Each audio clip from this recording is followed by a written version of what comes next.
Hello there, Aaron Cloutier here, and welcome to episode number 5 of the Songranting podcast, where I take listener questions from social media and my mailing list and do my best to be of service in the realm of songwriting. So today, this is part 2 of a two-parter. If you have been following along since last episode, I've been talking about the subject of song structures. And in my opinion, I feel like it's important to break that down into 2 separate categories.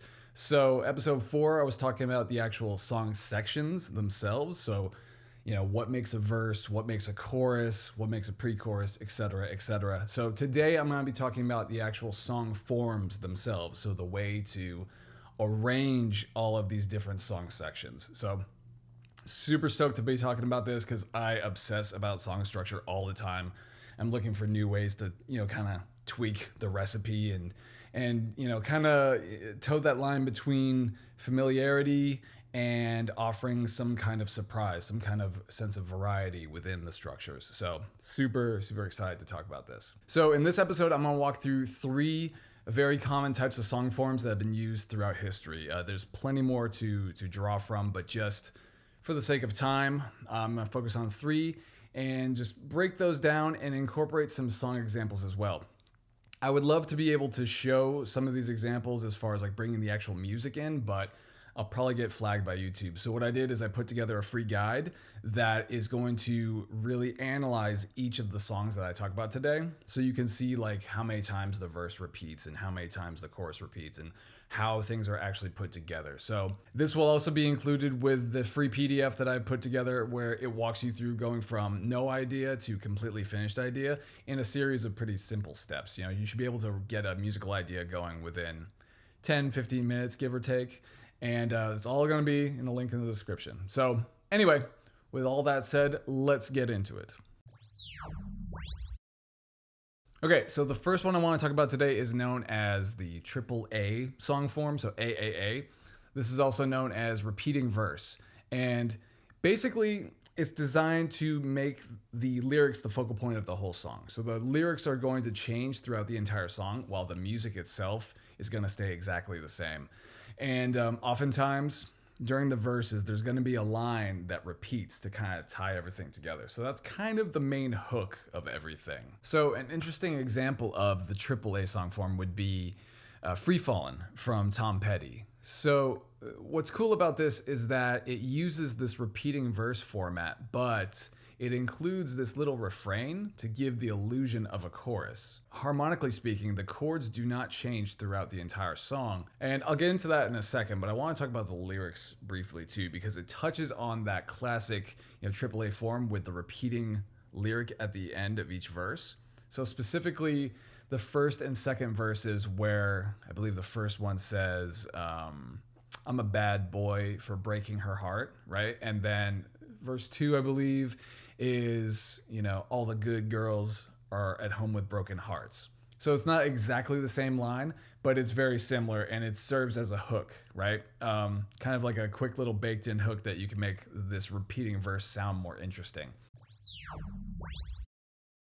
Okay, so the next song form I want to look at is the AB song form. So what this is essentially, just to keep it really simple, you could just think of it as a verse and a chorus, right? So clear distinctions harmonically between these 2 sections, meaning the chords are going to be completely different between the verse and the chorus, or the departure, whatever you want to call it, right? It could be even a small refrain. And I know I mentioned before that Free Fallin' had a refrain without the different chords. And this is kind of a gray area because a refrain is a very short, section here. And it's like it serves the same function as a bridge or anything else. It's meant to just kind of cleanse the palate a little bit and make you forget about that last verse that you just heard. So one of my favorite examples of an AB song form is the song Superstition from Stevie Wonder, right? Things, get kicked off with that really awesome keyboard riff that's going, right? That whole thing. And that drives the entire song, right? It sets up the verse, which interestingly enough contains the title of the song, which is commonly found in the chorus.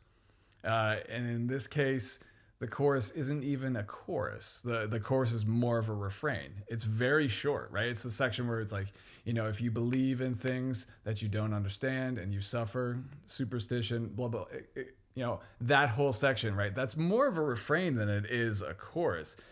It's, to me, less memorable than the verse itself, which, I'm geeking out on camera right now as I as I talk about this, but it's a really cool example because it's not a short song either. It clocks in a little bit over 4 minutes. And I did an analysis of everything structurally, like how everything's put together. And the verse goes on forever. And that's a testament to the level of, first off, musicianship for one, but also the level of arrangement that is introduced throughout. And that's a great thing that you could do with AB as well as AAA. You can, introduce new levels of instrumentation and build up the arrangements as the verses progress to break up the monotony, to introduce some kind of variety and keep things going. Go back and listen to Free Fallin' and really listen to each of the verses as things progress, and you'll hear what I'm talking about as well. Do it with both of these things. They're great examples for this. So the inclusion of this B section, right? It's very, very short. It's very brief, very concise, and it's just meant to serve as this departure to just help you forget about these overly extended verses, right? It's just a quick little palate cleanser. And I feel like if it was any longer than it is in the song, it wouldn't nearly be as effective as it is.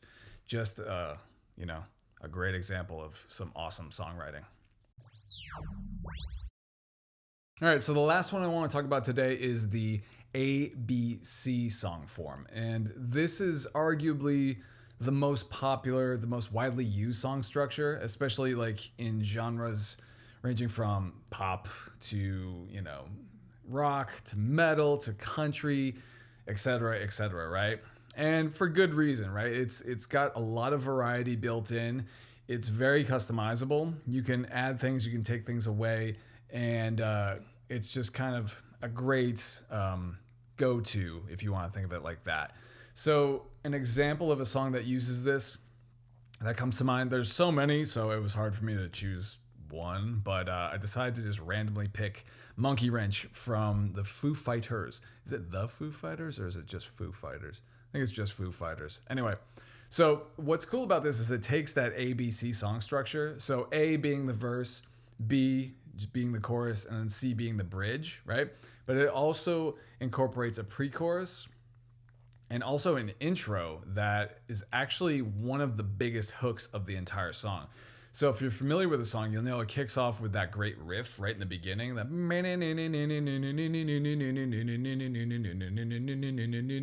right, that whole thing. Wow, I didn't think I was gonna pull that off. And that is such a strong hook. And if you have a riff like that, a great idea would be to introduce it the same way that it's introduced before the first chorus. So that's at the very beginning of the song, right? So the structure of everything goes intro, verse, pre-chorus, chorus one, then it goes back to that intro and just reintroduces that great hook. And then it continues on to verse two, chorus two, kicks off into the bridge with that whole section where he's singing the word temper again and again and again. And then there's another verse that almost sounds like a bridge, but harmonically speaking, it seems like the chords are pretty much the same as the verses.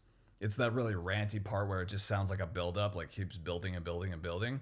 And he has that really great elongated scream that's going over the chords that were played normally in the pre-chorus, right? And then finally we have the last chorus, which is cool because it's a double chorus, and then the second time that chorus repeats, it brings in that original hook, that intro, that right?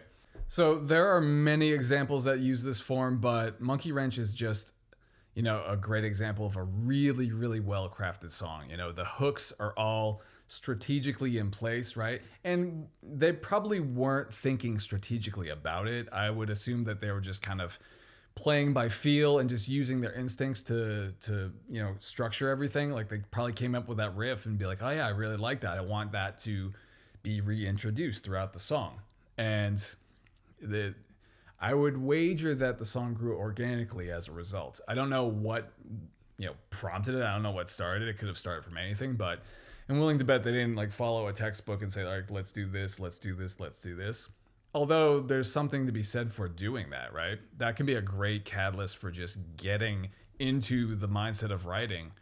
And I talk about that all the time, right? With having songwriting prompts, like the free stuff that I give out, it's meant to serve as like a prompt to get you in that creative mindset, that creative, spontaneous mindset that just sends you down a rabbit hole.